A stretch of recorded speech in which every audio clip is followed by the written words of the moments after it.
Androfo maso kely eo amin'ny tontolon'ny fahasalamana isika tsy vitsy ny malagasy ivoan'ny aretin'ny vo amin'izao fotoana izao mbola tsy vita eto Madagasikara nefa moa ny famindranana izay vo izay ary anisan'ny tetikasan'ny ministerin'ny fahasalamana malagasy miaraka amin'ny zareo indianina moa ny ametrahana izany eto Madagasikara amin'izao fotoana izao. Ampolo ny isan-taona ny marary avy eto Madagasikara izay voatery manaraka fitsaboana ary manao famindrana vo any Inde. Fandidiana izay mitetina $1,000 hatramin'ny $2 izany hoe any amin'ny 70 tapitrisa ariary araka nambaran'ny tompony andraikitra avy amin'ny Apollo Hospitals izay anisan'ny hopitaly goavana ny Inde.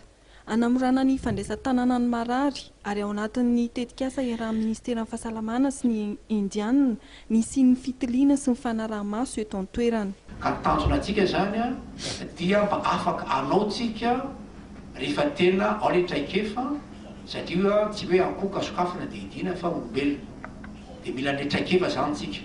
Faharoa rehefa voadidy le olona dia mila manao contrôle tokony mandeha makany zany.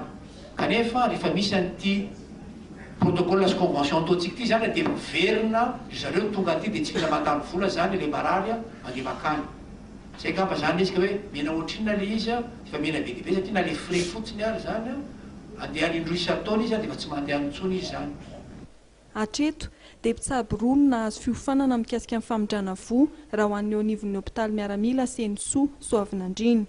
Ao anatin'ny tetikasa lavitrezaky ny ministerin'ny fahasalamana miaraka amin'ny indianina ny anatotosana ny fandidiana vo eto Madagasikara. Saingy nomarian'ny jeneraly Rajon Arsan Pascal fa anisany mbola olana ho an'ny Madagasikara ny tsy fisian'ny lalàna mikasika amin'ny famindrana vo ary verina ho izy fa ilaina ny fametrahana ny lalàna mba hisorohana ny fioaram-pefy.